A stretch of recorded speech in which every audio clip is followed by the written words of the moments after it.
Bueno, pues vamos a continuar la mañana o vamos a concluir la mañana. Yo, la verdad es que esta es una mesa para mí muy especial. Es una mesa para mí muy especial. Estar hoy aquí con ustedes, consejera de las Islas Baleares, consejero de Cantabria. Para mí es un verdadero honor porque tengo el privilegio de, como representante de los pacientes, poder haceros llegar cuestiones que para nosotros son importantes. Entonces, que esta mesa sea la clausura era lo que tenía. Y tener a la gente que tiene el poder de decidir para nosotros es muy importante. Y poder expresar las necesidades que tenemos, pues para nosotros es más que interesante. Voy a hacer una breve presentación de cada uno de ustedes. Si me pongo las gafas lo hago mejor, más que nada porque con el tema la verdad es que con el tema del alcalde me he quedado un poquito descolocado, porque ha sido todo muy rápido. Doña Manuela García Romero es licenciada en Medicina y Cirugía por la Facultad de Medicina de Sevilla, médica especialista en anestesiología y reanimación. Se doctoró en Medicina en la Universidad de las Islas Baleares con la tesis de evaluación de la demografía médica en las Baleares y su utilidad en la planificación de recursos sanitarios de profesionales médicos, mención cum laude en el año 2022. Don César Pascual, Santander y Málaga, como antes nos decía, es licenciado en Medicina y Cirugía por la Universidad de Cantabria, diplomado en Programa de Liderazgo Público en el Instituto y Empresa Business School, diplomado en Programa de Alta Dirección de Instituciones Sanitarias y, bueno, un profesional de la gestión durante una dilatada carrera. A mí me gustaría empezar, he hecho unos apuntes, porque dentro del programa que teníamos para hoy, mi idea siempre era que esta mesa versara sobre la opinión de los pacientes en la primera mesa y la segunda mesa que se ha tratado. Con lo cual yo he ido toda la mañana cogiendo apuntes y viendo qué podía trasladar a esta mesa. No me parecía adecuado traer un guión, aunque también traer un guión y obviar lo que aquí se hubiera dicho durante toda la mañana. La mesa se llama Objetivo Territorial y yo quiero estructurarla en tres partes. Una sería empezar a hablar de datos. Baleares, 65.000 personas afectadas por enfermedades poco frecuentes, más de 25.000 en la ciudad de Mallorca.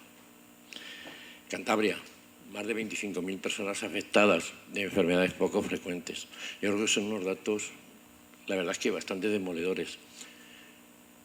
Sé que llevan muy poco tiempo en sus distintas consejerías, pero son expertos en lo que es la gestión. ¿Cómo ven el abordaje de este tipo de enfermedades, estos datos que estamos manejando y que durante todas las jornadas se han estado manejando? ¿Cómo lo ven desde ese punto de vista macro que supone tener que atender a una población tan dispersa y tan diversa? Porque realmente somos un grupo nada heterogéneo en ese sentido. Carmen.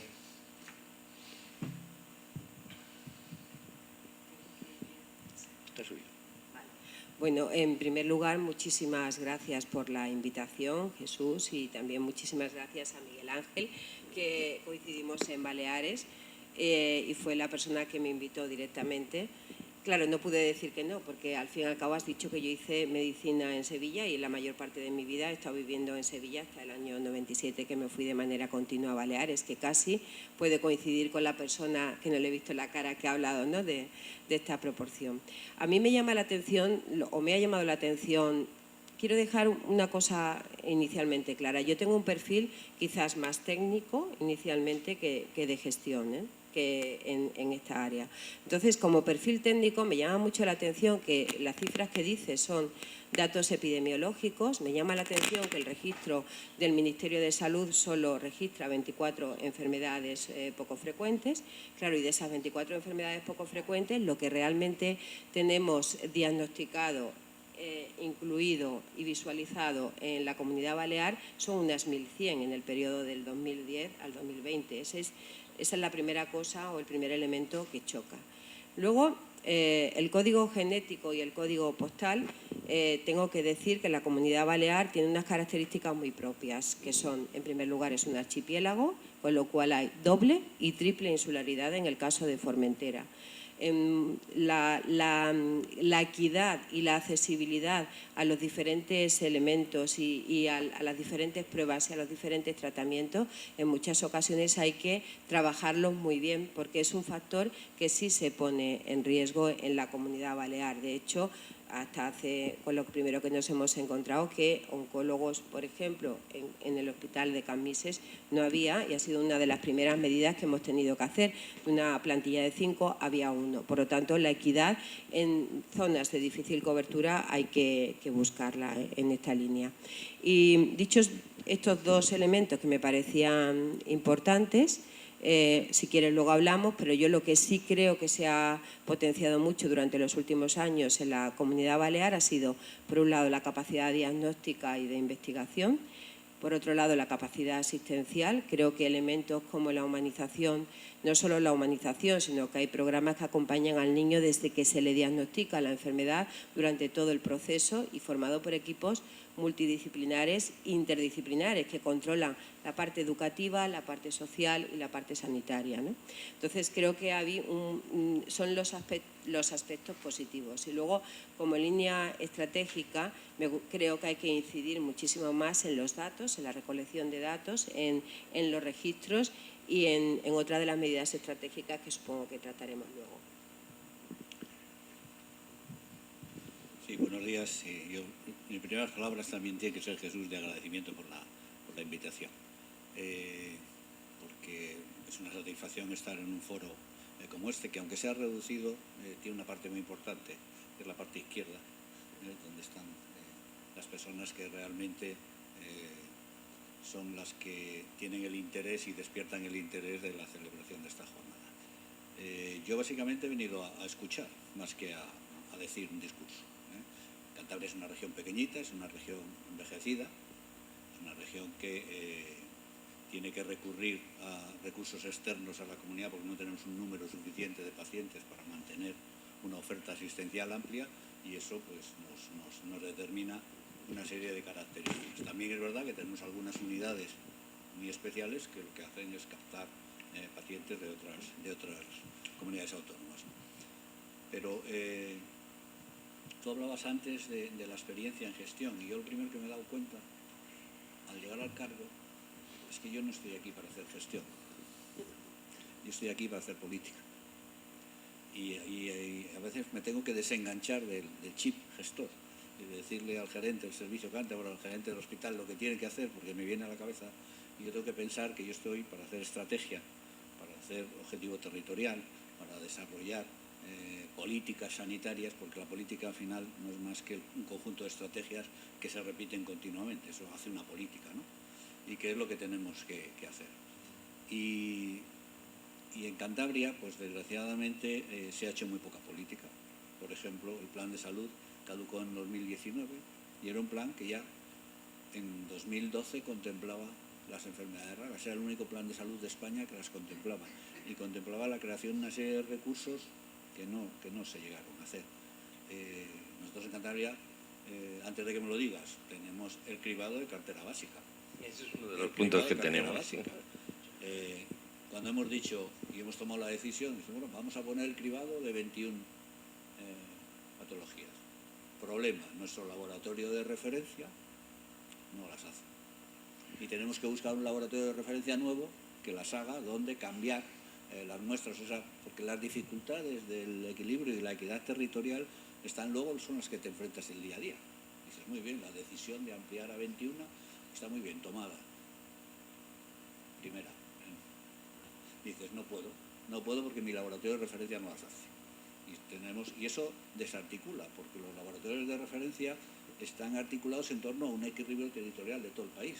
Si yo ahora tomo la decisión de cambiar, pues estoy un poco rompiendo las reglas del juego del Consejo Interterritorial, porque había una distribución territorial. Por tanto, lo que quiero poner como ejemplo de que no son decisiones fáciles, que muchas veces tú quieres hacer y luego te das cuenta de que hay que reequilibrar toda una situación que afecta a otras comunidades. Entonces, bueno, Cantabria ha decidido ella sola que pone la 21 y el otro que legítimamente ha decidido poner 8, 10, 12, las que quiera, porque legítimamente al fin y al cabo esto es cartera complementaria, lo pagamos nosotros, el Estado solo paga cartera básica, pero yo no tengo derecho a afectarles a ellos, no tengo derecho a inmiscuirme y a que mis decisiones de política territorial en mi comunidad autónoma afecten a otra comunidad autónoma que está legitimada para tomar las suyas. Vosotros luego, como ciudadanos, reclamaréis lo que tengáis que reclamar en cada comunidad autónoma, ¿no? Pero hay que tener presente esto. Y esa es la clave que yo te decía al principio, cuando tienes que quitar el chip gestión, que digo, pues muy fácil, cambio laboratorio. Ese es el gestor, lo primero que diría.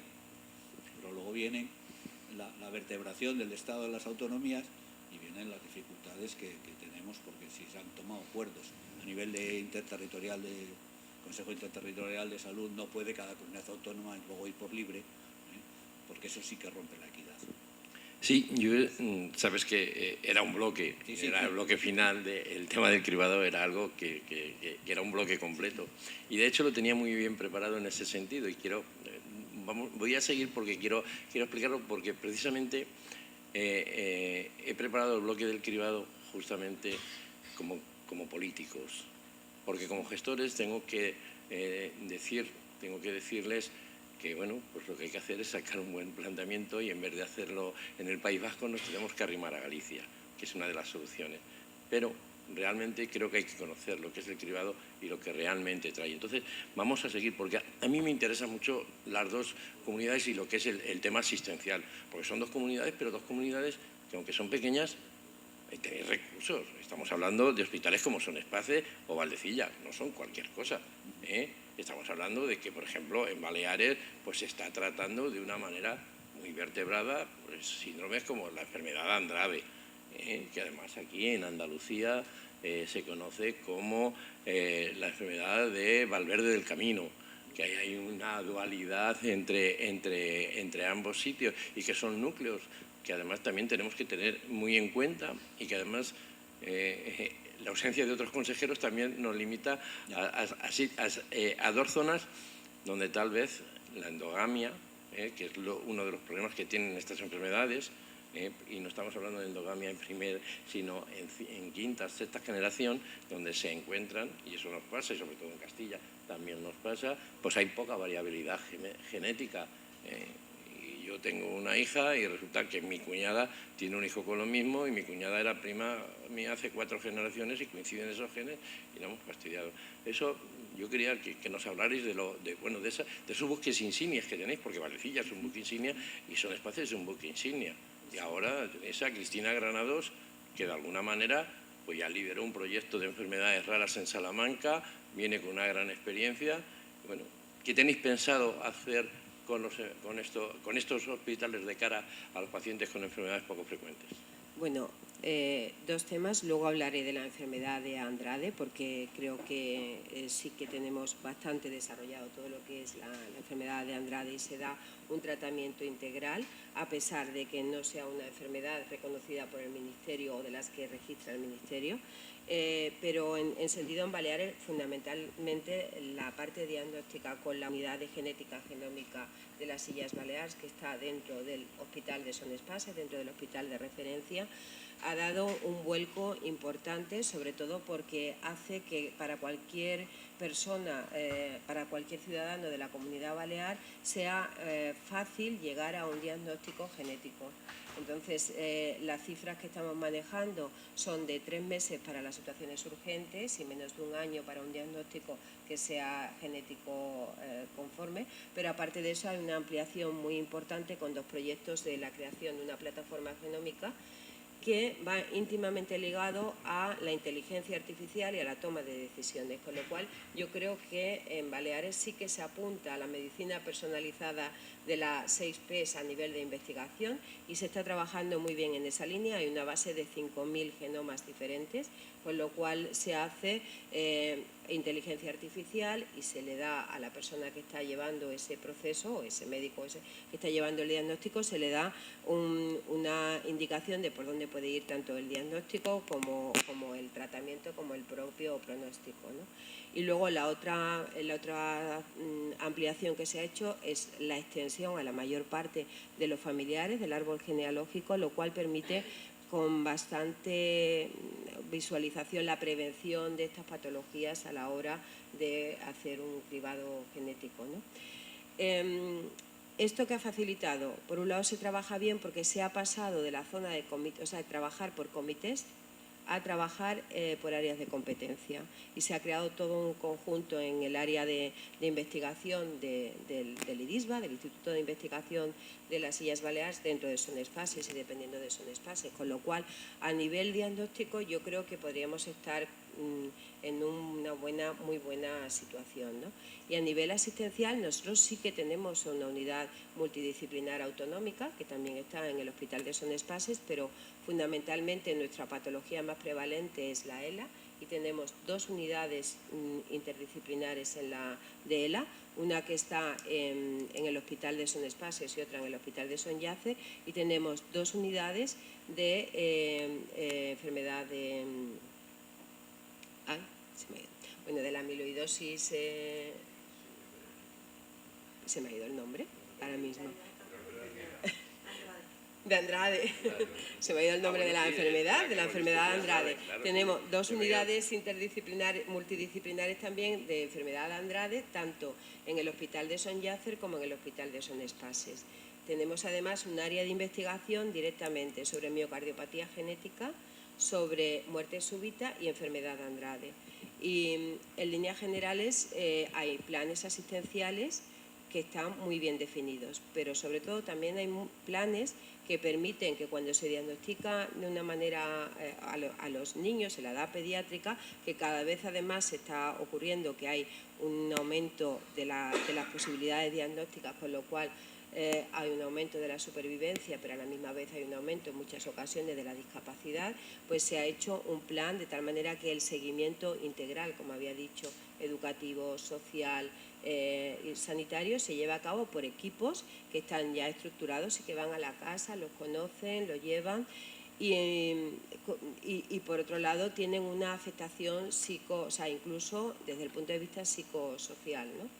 A nivel, se ha hecho una dirección general de salud mental, que esta sí que la hemos hecho ahora, pero con la idea de abordar todas las estructuras para trabajar no solo con estas asociaciones de pacientes, sino también con las asociaciones de pacientes contra el cáncer, es decir, y centralizarlo todo en la dirección general.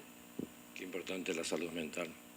César, sí. Valdecilla, un sitio que conoces muy bien. Sí, Valdecilla, vamos a ver, es el hospital de referencia, y obviamente no es un hospital en el cual las enfermedades poco frecuentes hayan tenido una relevancia clínica e investigadora, porque por historia del hospital se ha ido por otros derroteros y ha primado otro tipo de... Esto tiene que ver mucho con las culturas de los centros, y eso lo intentó cambiar el plan de salud anterior. Bueno, dio pasos pero muy tímidos, y ahora en la redacción que estamos haciendo del nuevo plan de salud, que incluye la estrategia de enfermedades poco frecuentes, vamos a intentar lo primero atraer talento, porque lo que ha ocurrido es que no hay profesionales para que puedan atender. Cuando no ha habido esa orientación del hospital hacia tratar enfermedades poco frecuentes, pues el doctor González Lamuño pues está allí solo, porque te voy a engañar, y el doctor Riancho está allí con adultos solo, y se acabó. Entonces lo primero que hace falta es atraer talento para definir dentro de que los gestores del hospital serán los que tendrán que articularlo, pero dentro de una política que es la que vamos a marcar dentro de las enfermedades poco frecuentes. Y la segunda línea es la parte de investigación. Nosotros tenemos un potencial muy importante en genética, tremendamente importante en cáncer, y que vamos a aprovechar toda la línea de investigación que ya han abierto ellos, que nos permite avanzar también. La queremos ampliar, la estamos ampliando ya, porque hemos empezado a dar pasos a otro tipo de patologías. Y luego a través de Cohorte Cantabria, que esto es poblacional, nos va a permitir también, nuestro objetivo es alcanzar 50.000 pacientes en una corte, tenemos ya 33.000, y lo que sí ya está permitiendo es averiguar precisamente lo que tú has citado, porque Cantabria sí que tiene endogamia, además endogamia por valles, y hay patologías por valles que fueron los que dieron origen a los primeros profesionales interesados en enfermedades poco frecuentes, fue por la endogamia, sobre todo por el estudio de los pacientes, ¿no? A partir de ahí, y el Corte Cantabria nos va a permitir, a través de genética, ir haciendo estudios, porque no son pacientes, es un estudio poblacional, y por tanto te permite articular la línea de historias clínicas que ya tenemos con el estudio poblacional de Corte Cantabria. Empezar a aplicar la genética ahí a escala con inteligencia artificial nos va a permitir desarrollar investigación. Y ahí sí que estamos intentando generar, dentro de uno de los dos institutos de investigación, que se genere un equipo, un grupo investigador de enfermedades poco frecuentes. Pero volvemos a lo mismo, tienes que captar ese talento fuera, nosotros podremos articular los mecanismos para que vengan, pero primero tenemos que localizar en el equipo de investigadores, que no hay muchos en este país, y hacerlo suficientemente atractivo para que se vengan. Esas son ahora las líneas generales que hemos marcado, hay que llevarlo a cabo, está muy bien redactarlo, pero sí que hemos notado un interés muy importante en los profesionales, como un cambio de chip hacia la visión, a lo mejor el trasplante antes vendía mucho en ese hospital, a lo mejor el cáncer vendía mucho en el hospital, y sí que hemos notado una mayor sensibilidad ahora cuando hemos planteado, oye, ¿por qué no abrimos líneas por aquí de los profesionales? Eso, de alguna manera, te da una esperanza de que de verdad vamos a poder cristalizar todo eso que estamos describiendo, que estamos redactando, pero claro, las cosas no se cambian por decreto. Los decretos también hay que regular, pero luego hay que llevarlo al día a día, a la gestión del día a día, todo lo que escribimos en los decretos. No te puedes quedar tan satisfecho de decir. Y ese cambio de mentalidad, ese introducir en la cultura del hospital las enfermedades poco frecuentes, pues al mismo nivel que tienen los trasplantes, al mismo nivel que tiene el cáncer, al mismo nivel que tienen otras grandes especialidades por las cuales la marca Valdecilla destaca, pero lo que queremos es también incorporarlo ahí. Sí, yo creo que esos son procesos de equidad que de alguna manera tenemos y eso es la línea política, ¿no? Robótica, esto hay que tenerlo en el día a día, hay que gestionarlo. Que no digo que sea fácil, porque claro, uno de los problemas que nos vamos a enfrentar es sostenibilidad. Nosotros en Cantabria tradicionalmente Cantabria siempre ha tenido una política de acceso a fármacos muy buena, la sigue teniendo. Nosotros la hemos ampliado todavía más. Hemos ampliado, y para el presupuesto del año que viene tenemos un capítulo más grande de farmacia para financiar acceso temprano y estamos financiando muchísimos fármacos vía ensayos clínicos y vía presupuesto regional. Ese es uno de los puntos que tenemos. Vamos a seguir haciendo, y es más, vamos a incrementar la partida en eso, una apuesta clara dentro de la línea de sanidad. Pero todo esto hay que articularlo en un programa completo, que no pueden ser acciones aisladas en un momento determinado. Sí, como te decía, además es uno de los bloques que tenemos siguiente, porque es vuestro papel en el Consejo Interterritorial, y nos hablabas antes, retrocediendo un poquito, de lo que son los registros, y nos hablabas del Ministerio y demás, y yo creo que ahí vuestro papel dentro del Consejo Interterritorial tiene que tener algo. En estas jornadas ha salido a colación el Registro Nacional de Pacientes. Yo es algo que llevo diciendo años, creo que tiene que haber, de alguna manera se tiene que fiscalizar ese registro para saber lo que se ha invertido en él y los pocos resultados que tiene. Estaría bien que hiciéramos una retrospectiva y que lo viéramos. Además, os digo que hay muy pocas comunidades que den datos exactos del registro. Una de ellas, hace el año pasado, fue Madrid, que dio datos exactos del registro que se había hecho, tanto de los pacientes que atendía, los que eran naturales de Madrid, tanto como los foráneos que venían. Y eran unos datos que yo creo que eran muy, muy, muy importantes. Pero por avanzar en esto del registro y de los fármacos, porque los fármacos huérfanos es algo que vamos, tú lo has dicho, hay muchos que están fuera de cartera. El Ministerio dispone y las comunidades pagan. ¿Cómo hacemos esto?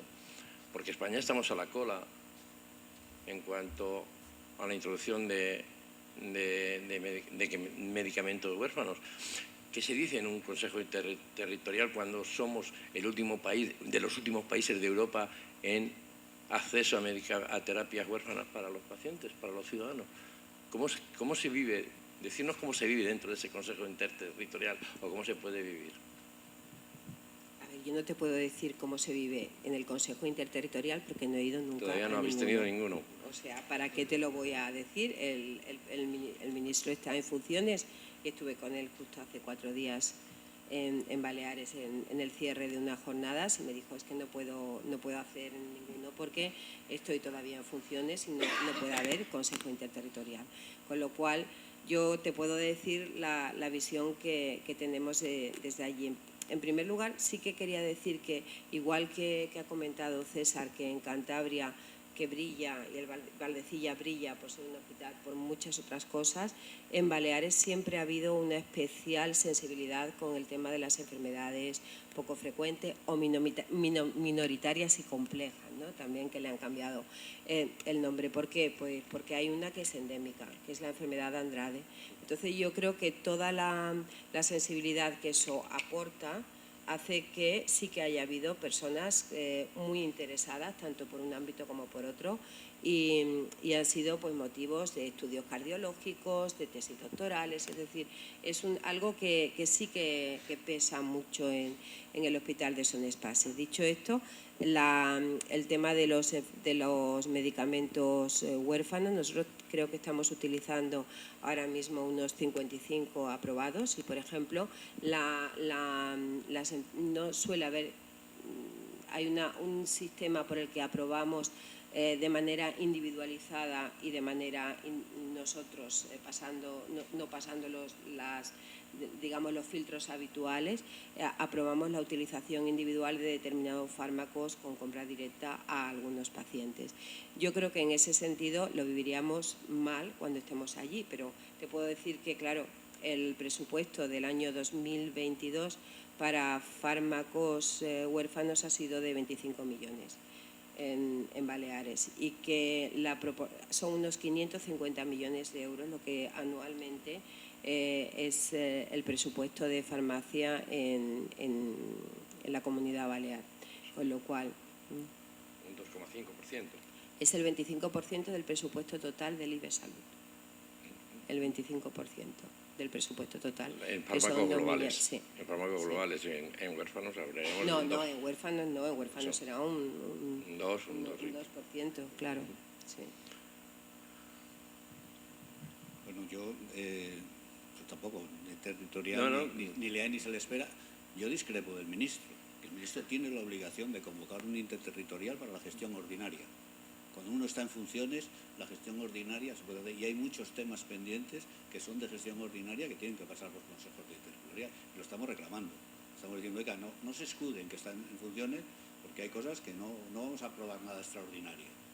Pero usted para la gestión ordinaria tiene que convocar el órgano. Y porque tenemos ahí temas pendientes. Nosotros vamos a ser muy reivindicativos desde Cantabria. Primero en datos, dice, no hay registro de pacientes, pero si no le hay de profesionales. Claro. Cuando yo vaya a buscar talento y quiera buscar un registro de profesionales, quién está trabajando en España en enfermedades poco frecuentes, lo haré llamando a los consejeros, preguntándoles, oye, tu comunidad tiene grupos que trabajen, tiene grupos, porque no hay un registro nacional que nos diga cuántos profesionales de cuántas especialidades están trabajando y en qué áreas. El registro de pacientes es lo mismo, hay que exigirlo y hay que exigirle también. Eso conlleva la responsabilidad de las comunidades autónomas. Es decir, yo me he comprometido también a que en Cantabria se publiquen los registros, pero primero hay que hacerlos. Primero hay que hacerlos y validarlos. Porque el hecho de que no quiero dar la impresión de que en Cantabria no se traten las enfermedades poco frecuentes. Hay mucha gente trabajando en el ámbito de enfermedades poco frecuentes, lo que no es una línea, una primera línea de ellos.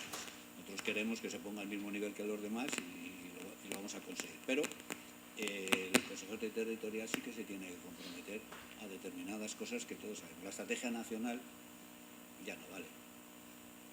Lo que no podemos esperar es 3 años en actualizar una estrategia nacional. Yo creo que hay ya suficiente conocimiento como para hacerlo rápidamente, actualizarlo. Además, tiene que ser muy abierta porque la evolución que estamos teniendo de conocimiento, por un lado, la evolución tecnológica va cambiando rápidamente. O sea, hacer hoy un análisis genético ya incluso en coste no tiene nada que ver lo que hacía 4 o 5 años. Y por tanto podemos cambiar la perspectiva financiera. Ya sé que tenemos que pensar en la sostenibilidad del sistema, porque es verdad que el sistema se va encareciendo y tiene un límite. Hay una cartera básica que está cubierta con el presupuesto, pero si uno estudia las comunidades autónomas, las carteras complementarias se están disparando. Y claro, los consejeros de Hacienda dicen, bueno, vamos a ver, esto hay que pagarlo. No podemos estar automáticamente creciendo a base de cartera complementaria. Hay que crecer a base de cartera básica, con financiación del Estado. O sea, la parte que el Estado financia a las comunidades autónomas. Porque ahora lo que estamos es invirtiendo la relación y asumiendo el peso de cosas. ¿Por qué?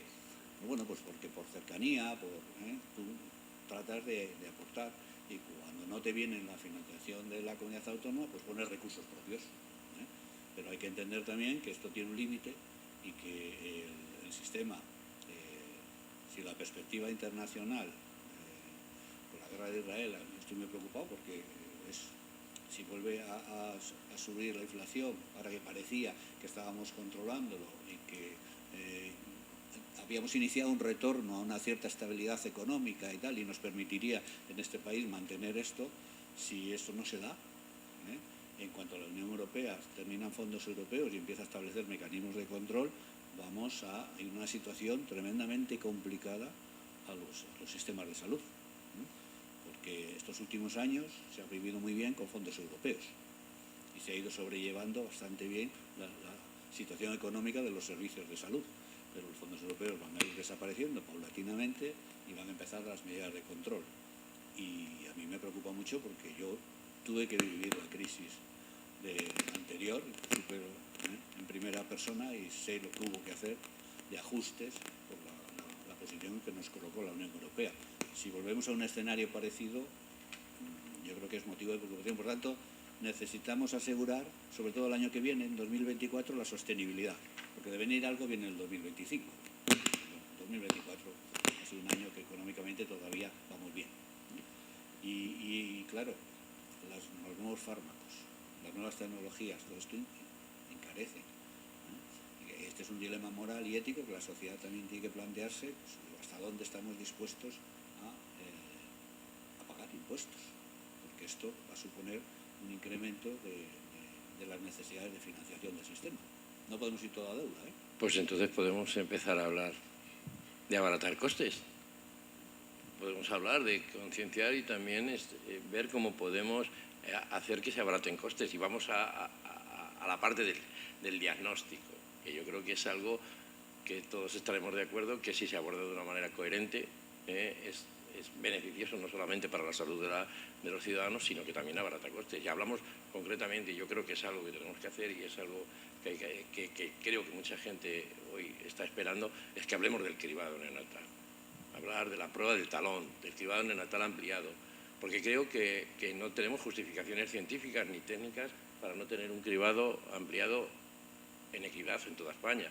Es imposible. O sea, ahora mismo el tener un niño que no sea cribado en una comunidad autónoma, como puede ser la nuestra, y que aquí en Andalucía o en Madrid se pueda cribar, supone no solamente el bienestar del niño, que ya justificaría cualquier historia, pero lo que sí supone es un ahorro, tanto económico como en todos los aspectos, tremendo, porque el cribado no tiene un coste. O sea, se ha demostrado que no tiene un coste, es el coste que te dice. Si es verdad que, como vosotros lo tenéis desplazado y lo tenéis en País Vasco, donde los técnicos en País Vasco y los dirigentes en País Vasco no están haciendo un buen cribado desde hace muchos años con los medios técnicos, por cuestiones que nadie entiende, pero es que vosotros tampoco hacéis un gran cribado. Y esto es algo que la sociedad, o sea, las asociaciones y la gente que vendemos esto no entendemos. No entendemos por qué pasa esto, por qué no abaratamos cuando sabemos... Es que yo sí que tengo la posibilidad, o sea, nosotros sí que lo vamos a poner ahora en marcha, porque realmente lo que se está haciendo de cribado son 8 patologías, claro. Podemos llegar sin ningún problema a 40. Exactamente. Entonces, el laboratorio está preparado para hacer 40. y cuando hemos llegado nos hemos encontrado que se están haciendo realmente 7, con lo cual tenemos un amplio margen de mejora en esta situación, ¿no? Que es nuestro objetivo, uno de los objetivos que se ha pensado dentro de que se ha propuesto la Dirección General de Salud Pública. Pero es que además tenemos medios de disminuir los falsos positivos. Con lo cual es un laboratorio que sí que está preparado, pero desconozco el motivo por qué hasta ahora no se había utilizado en una extensión de esto. Y yo ahí, a ver, voy a disentir un poco con César en el sentido de la sostenibilidad. Yo creo que cuando hay un fármaco nuevo, innovador, que realmente da respuesta a una patología, y ahora no me remonto, a una patología que está provocando, ese sí que tenemos que abrazarlo. Ahora, lo que hay que, por otro lado, educar también a la población. Estamos haciendo una demanda infinita de muchos elementos. O sea, yo no creo que tengamos que, me salía palabra mallorquín, fíjate, retallar, ¿no? No creo que haya recortes o que haya que hacer recortes en innovar y en obtener nuevos fármacos, algo que dé luz o que dé esperanza en alguna enfermedad.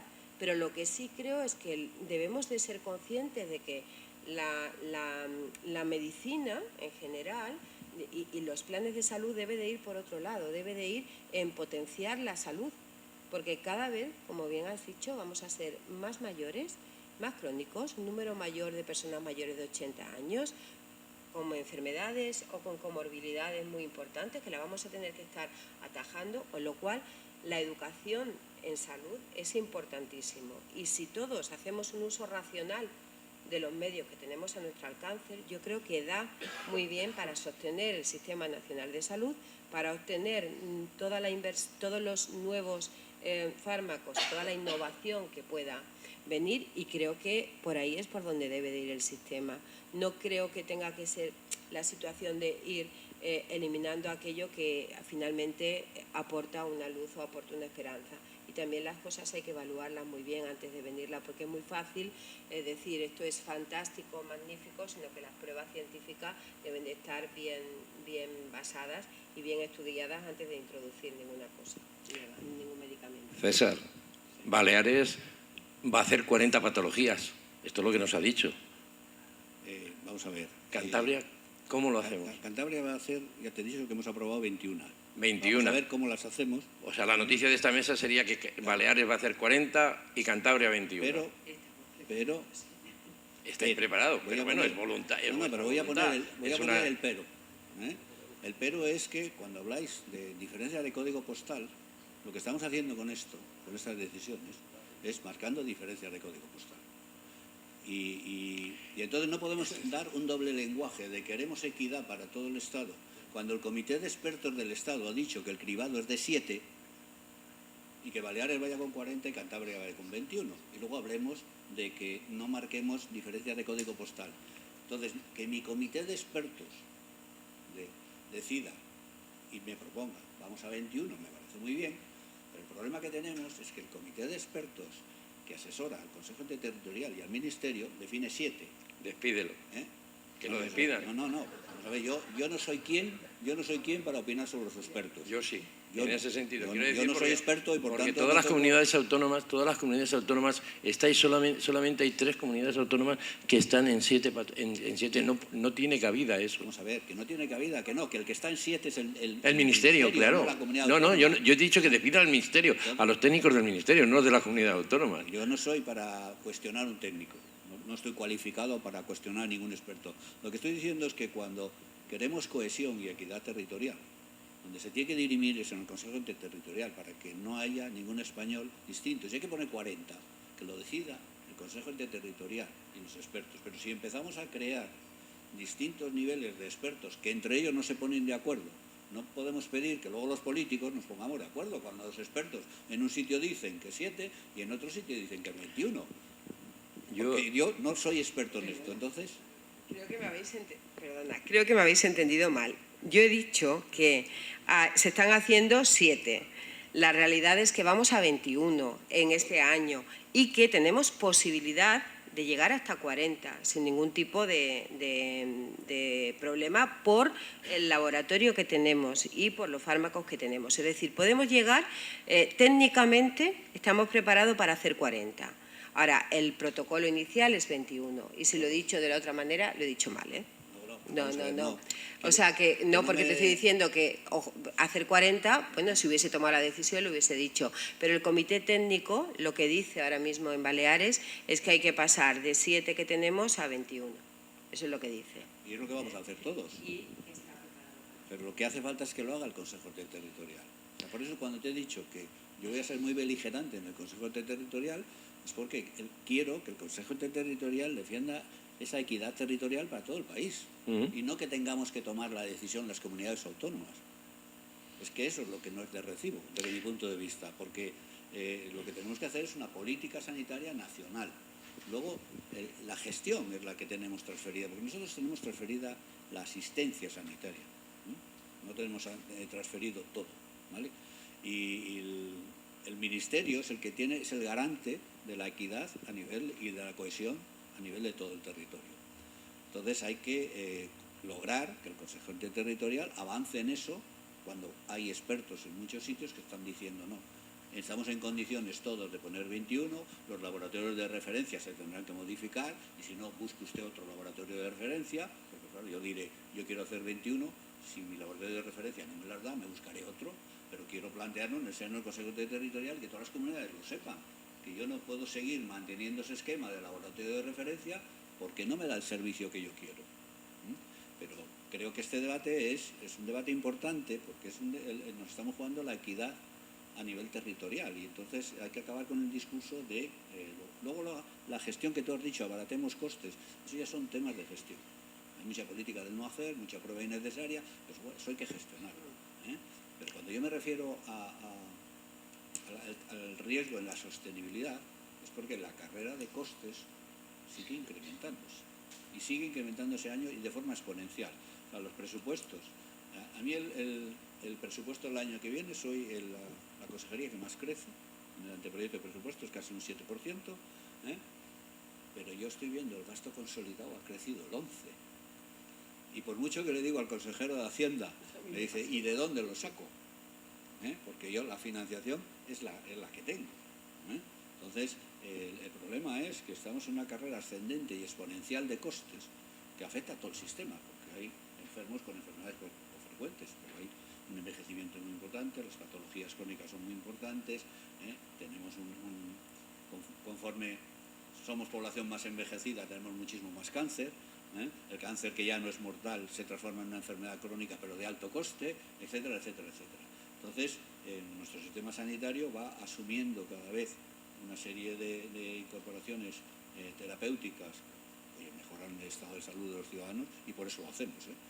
Nadie está cuestionando que no se haga y por eso nos endeudamos, porque no cuestionamos porque se haga. Nosotros no somos como otras administraciones que nos podemos permitir el lujo de cerrar cuando se acaba el dinero, nosotros seguimos, ¿no? Pero también hay que tenerlo presente y es nuestra obligación como responsables políticos, no gestores. Yo al gestor le exigiré eficiencia y que recorte ese gasto innecesario y que optimice recursos, se lo exigiré. Pero como político tengo la obligación de buscar cohesión territorial. Como vemos, el cribado no deja indiferente a nadie en ningún momento. Hay una última pregunta y damos, si queréis, porque vamos a intentar ajustarnos lo más posible, damos alguna palabra, pero hay una última pregunta que es como una retrospectiva de todo lo que hemos hablado. Y se ha hablado en este fin de semana, se ha hablado durante las jornadas. Nos has hablado de unidades de ELA. Hay algo que ha salido que es una ley integral de enfermedades poco frecuentes a nivel nacional, lo que estabas hablando en cuestión de la equidad. ¿Cómo veis que se coordine no solamente una patología, sino que se coordinen las enfermedades raras por parte del Ministerio? Pero, como bien se decía ayer, que sean dotadas económicamente, que los CESUR sean dotados económicamente, que el peso de los medicamentos sean soportados por una estructura nacional. Vosotros desde vuestras comunidades apoyaréis en ese próximo Consejo Interterritorial que se pueda debatir una cosa de estas, una ley integral sobre estas enfermedades. Bueno, yo te adelanto que sí, porque de hecho una de las peticiones que ha hecho creo que el Partido Popular en pleno es la ley de ELA, ¿no? Porque realmente pues los pacientes necesitarían una ley integral. Pero dicho esto, creo que también tiene que haber una implicación mayor por parte del Ministerio, porque lo que no puede ser es yo propongo, tú pagas, ¿no? Y eso, por ejemplo, pues desmonta cualquier tipo de presupuesto. El virus sincitial respiratorio, sin ir más lejos, la vacuna fue yo propongo, tú pagas, y son 16 millones más. 16 millones de un presupuesto de una dirección general, pues te deja un poco que luego dices, oye, ¿y vas a dejar a los niños sin la vacuna del virus sincitial respiratorio? ¿Vas a llorar al consejero de Hacienda, que te mira con cara de bueno, pero lo sigues haciendo porque crees que realmente tienes que hacerlo? Es decir, cualquier ley tiene que pasar porque a nivel del Ministerio pues se asuma también las responsabilidades económicas y los recursos económicos que se puedan poner, aparte de los que tú puedas invertir de una manera individual, ¿no? Y luego, ya como solo me vas, es la última pregunta, sí que no quería irme sin decir que lo que sí voy a pedir en el interterritorial es un CESUR para Andrade, para la comunidad balear, porque hay una población que llega casi a 180 pacientes con 2 unidades multidisciplinares, con diagnóstico genético, con trasplante hepático, que ya puede ser se utilizan los 4 fármacos específicos para la enfermedad. Hay una asociación muy potente, una asociación de pacientes muy potente, muy bien informados, que tienen psicólogos, fisioterapeutas y que ayudan muchísimo. Hay una línea de investigación exclusiva y además hay incluso un diagnóstico genético para aquella madre que quiera tener niños con modificación genética. Con lo cual creo que parece que estoy haciendo aquí la publicidad del siglo, pero creo deciros que sí que voy a solicitar el CESUR, porque creo que es una manera de que los pacientes, un sitio donde hay una gran concentración, se puedan servir mejor, ¿no? Se puedan tratar mejor. Sí, yo también comparto que el Consejo Territorial no decide sobre normativa, impulsa, ¿no?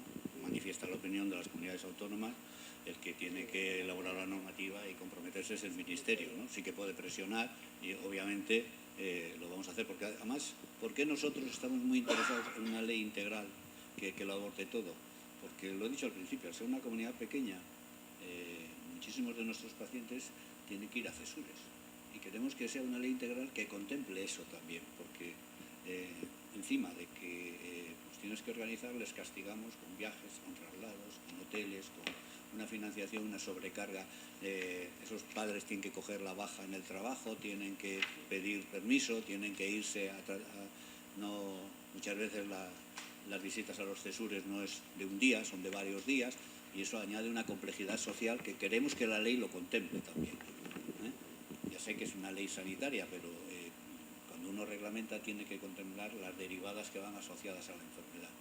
Y esa es otra de las razones por las cuales nos apoyaremos e insistiremos al Ministerio, pero que no lo haga con la manía que ha tenido últimamente de hacer reales decretos con memoria económica. No, como ha dicho la consejera de Baleares, que lo haga con memoria económica y con financiación. Porque hablamos del virus respiratorio, pero podemos hablar del herpes, del neumococo, de todo. Nos va cayendo a las comunidades a pagar decisiones que toman en el Ministerio. Si su intención con las enfermedades poco frecuentes es la misma, entonces encontrará la oposición. O sea, si quieres hacer la ley en ese sentido sin memoria económica, entonces no la quiero. Claro, es que hay que dotar.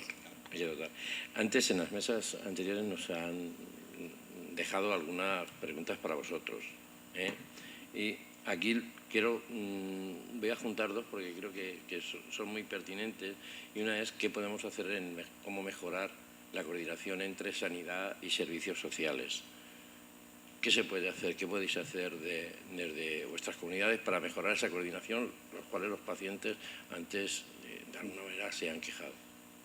Nosotros hemos apostado por un modelo que es la creación de una comisión mixta ejecutiva, es decir, con capacidad de decisión, entre la Consejería de Salud y la Consejería de Igualdad, que va a ir articulando los mecanismos. Pero le vamos a dar, la diferencia es que le vamos a dar carácter ejecutivo, que es lo que se decida en esa comisión, que está formada por las dos, tenemos la intención de dar cabida también a los pacientes para que... Y entonces, bueno, hemos visto muchas veces y muchos modelos de coordinación, y al final, por eso ejecutivo no coordinas, porque cada organización al final, incluso perteneciendo a la misma consejería, hemos visto las dificultades que han tenido para coordinarse. Ese es nuestro planteamiento, esperamos que funcione, creemos que puede funcionar, que puede servir un modelo de funcionamiento. Si cuando lo creemos que ya está organizándose el decreto de creación, vemos que luego que no funciona a la hora de evaluar, pues tampoco nos costará decir, bueno, en este modelo que hemos implantado no funciona, vamos a buscarlo. Pero esto no se ha hecho nunca y apostamos por ello. Bueno, nosotros en Baleares lo que nos hemos dado cuenta es que la visión transversal es fundamental en la mayor parte de las patologías y en la mayor parte de los procesos. Entonces, no solo transversal en servicios sociales, como decía también, sino a nivel de educación, sanidad y servicios sociales, porque la prevención y la promoción se debe de hacer de la parte de las escuelas. Entonces, lo que hemos hecho es, no sé cómo llamarlo, es una comisión donde habitualmente nos reunimos el conseller de Educación, la consellera de Afers Social y la Consellería de Salud, y abordamos determinados temas que están sobre la mesa desde una manera interdisciplinar. Por ejemplo, pues si nos hemos encontrado 15.000 personas a las que no se le había valorado siquiera la dependencia, pues lo que hemos hecho ha sido poner medios por parte de salud para que haya unos evaluadores que durante un periodo temporal puedan solventar esa situación. Aparece un determinado problema de valoración de una enfermedad que necesita, en este caso era una enfermedad mental, a la hora de utilizar determinados servicios como puedan ser los pisos de acogida o de estos pacientes, ¿no? Había elementos que no se ponen en común porque hay elementos que incluso desde el punto de vista social no se acaban de entender porque no conocen la enfermedad o no conocen cuál es el ciclo de la enfermedad, y creo que son unas reuniones muy enriquecedoras para todos porque son visiones diferentes que al final lo que redundan es en mejoras para el paciente. Y ya como última pregunta para ir terminando y dar colofón porque tenemos que clausurar, teníamos una pregunta que también nos habían hecho desde la mesa de los pacientes y nos hablaban de las contrataciones y la permanencia de los profesionales, o sea, del seguimiento de los profesionales, sobre todo en patologías poco frecuentes. Si no hay un seguimiento con unos profesionales en periodos largos de tiempo, pues de alguna manera, sobre todo en unidades tan específicas. Te imagino que en la enfermedad de Andrade, si tienes a un médico y cada vez que vas a consulta tienes a uno diferente, pues la sensación del paciente es mala. ¿Se puede hacer algo? ¿Podemos hacer algo para mejorar eso? Si me permites, en Andrade, por ejemplo, son 3 personas con nombre, cara y apellido y que lo conocen toda la asociación. O sea, a nivel de puntual. Pero a nivel de enfermedades poco frecuentes también suele haber un mantenimiento de los pacientes. El problema que tenemos es que hay un déficit de profesionales muy importante, pero muy importante. No se ha hecho nada en el Ministerio desde el año, en el año 2018 ya existía. De hecho, había 6.000 médicos o 8.000 médicos que se tuvieron que ir o que no tenían acceso a poder trabajar porque no había plazas MIR para formarse.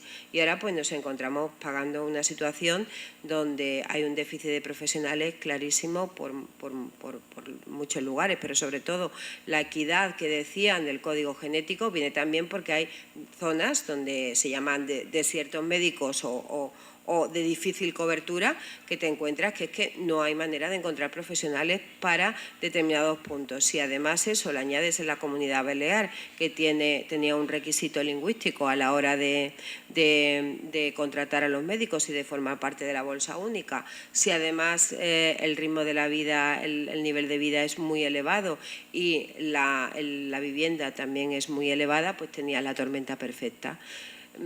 Normalmente sí que una vez que una persona entra en un determinado servicio, en un área multidisciplinar, en este caso en la de Son Espases, prácticamente sí que se sigue manteniendo, tengo que decirlo. Lo difícil es que la persona que a ti te vaya a atender en Ibiza o que te atienda en Menorca pueda continuar, o que sea siempre la misma. O tu médico de cabecera, que también tu médico de familia, que va a ser al final con el que más habitualmente vas a tratar los problemas de cada día, realmente no es ni de familia ni comunitario, porque ni conoce a la persona y están cambiando de una manera continua. Y ese es un problema que tenemos actualmente y un problema que hay que abordar. Bueno, que en ello estamos. Sí, el problema es el mismo que ha dicho la consejera de Baleares. Domingo el hombre ya va y un día de estos te se jubila y te quedas sin metabólicos. El problema es incorporar gente de forma estable, pero para eso tenemos que completar primero todo el proceso de estabilización de profesionales, porque el gran problema que ha habido es que tenemos una cantidad de profesionales con contratos en precario que no están estabilizados, y si no están estabilizados en su empleo, es muy difícil luego estabilizarles en una unidad. Entonces, cuando se contemple, pero luego, así todo, a pesar del proceso de estabilización, vamos a tener un gravísimo problema de profesionales, sobre todo de profesionales cualificados. Pero claro, no es un especialista que termina su MIR en una especialidad y que entra en una unidad de enfermedades poco frecuentes. Es un conocimiento muy específico que necesita un tiempo para formarse en estas patologías en las cuales el conocimiento es, aparte muy específico, escaso, porque son enfermedades que están en estudio y que están avanzando y que de ahí requiere dedicación plena. Entonces es muy difícil compatibilizar. Entonces, y captar profesionales para este tipo de unidades va a ser también difícil porque no hay. Primero porque no hay, lo mismo que comentaba la consejera, y dar estabilidad en primaria pues pasa exactamente lo mismo. El 80% de la plantilla de la atención primaria de Cantabria no tiene la plaza estable. Cuando se complete todo el proceso de estabilización, concursos de traslado van a cambiar. Prácticamente el 80% de la plantilla va a cambiar. Esos pacientes van a ver cómo cambia su médico, que era el que conocía, el que tenía contacto con el doctor Lamuño, el que ya sabía, que eso lamentablemente es inherente al hecho de que durante muchos años no se han producido estos procesos de estabilización. Y luego otro hecho preocupante es el análisis de la plantilla. Tenemos una plantilla mayor de 55 años o incluso de 60 y cuando uno la analiza en perspectiva hay un bajón, tenemos muy pocos profesionales entre 55 y 45 y luego de 45 hay otra vez profesionales. Ahí hay un bache y ese bache es el que va a sustituir a las jubilaciones masivas. Y es cuando tú alcanzas la mayor proyección profesional, los 45, los 50 años has llegado profesionalmente arriba, pues esos son los que nos van a faltar. Vamos a tener gente en trayectoria ascendente, todavía formándose y especializándose, sobre todo en superespecialidades como esta. Vamos a carecer de esa madurez profesional, de profesionales, se van a jubilar los que ya saben todo. Y eso va a ser un problema añadido que tenemos que tener muy presente en la planificación futura, porque eso nos va a empezar a afectar de aquí a 5 años. Y entonces vamos a perder muchísimo conocimiento. Ahí tenemos que tratar de retenerles, prolongarles la jubilación a toda esta gente, porque si no, ¿para qué? Para que formen gente, sobre todo para que formen gente. Bueno, pues yo creo que es el momento de un pequeño resumen. Ley Integral de Enfermedades Poco Frecuentes, cribado neonatal para 2024, con la revisión del VAR que hemos hecho, 21, viceconsejero, llegamos a 40 en Andalucía, que estamos en 32 nada más, vamos a ver si apretamos ahí un poquito. Ley Integral, y hay una cosa, quiero despedir esta mesa con una reflexión que siempre hago cuando voy a la universidad y doy una charla a los estudiantes, que siempre les digo y siempre se quedan un poquito descolocados porque ha salido muchas veces en estas jornadas la figura de Gregorio Marañón. Y yo siempre les pongo un rótulo y les pongo Gregorio Jiménez Marañón Díaz, porque a nosotros, los pacientes con enfermedades raras, no solo nos sirve saber mucho de medicina, sino que también necesitamos que se cure. No necesitamos solamente a uno, necesitamos a los dos. Siempre nos preguntan por eso. Y yo con esa reflexión quiero agradeceros que hayáis estado aquí y que lleguemos a eso adelante, que podamos decir que Cantabria y Baleares va a dar un paso adelante en la atención con las enfermedades poco frecuentes.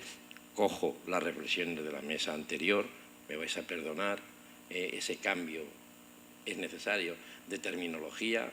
Apostemos por las enfermedades poco frecuentes, hablemos de enfermedades poco frecuentes, que creo que ha llegado el momento de ese cambio. Y entonces llevamos ya muchos años trabajando y lo mismo que hemos hablado de enfermedades raras, hablemos de enfermedades poco frecuentes en nuestras comunidades autónomas, que estoy seguro es un término mucho más amable. Muchas gracias.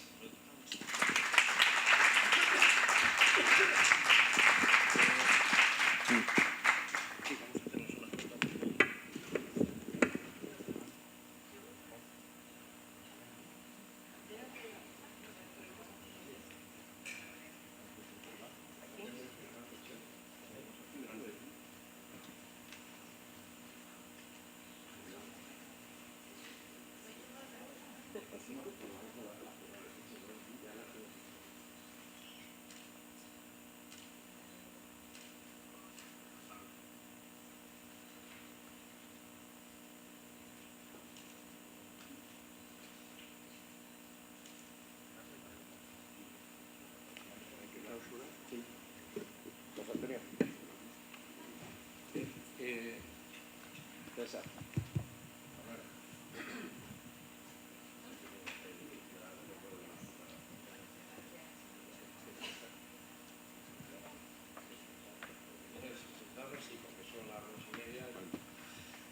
Pues agradeciendo a todos vosotros vuestra asistencia, ¿no? Un sábado por la mañana, que siempre pues todos tenemos, ¿no? Compromisos familiares, compromisos de todo tipo. Muchísimas gracias, Jesús, por todo tu trabajo, el trabajo de todo tu equipo también, de todas las asociaciones que componen la vuestra. Yo soy un conglomerado, ¿no? Y eso también hay que saberlo, y es importante saberlo, porque eres capaz de liderar pues todas esas sensibilidades diferentes de las diferentes, como bien has dicho o se ha comentado, una asociación por patología o por enfermedad, ¿no? Y al final pues aunar todos esos esfuerzos y todas esas sensibilidades, esto es muy difícil y lo haces de forma brillante. Enhorabuena. Gracias por elegir Málaga. Ahora se ha ido el alcalde, ¿no? Pero bueno, gracias por elegir Málaga. Andalucía siempre está abierta a estos foros y a ayudaros y hacer lo que podamos por mejorar. Tomo nota de lo de los 40, estamos en 32, no está mal, pero mientras más mejor, obviamente, para que nadie se quede fuera. Y sin más que deciros, pues damos por clausurado estas jornadas de enfermedades poco frecuentes. Muchísimas gracias.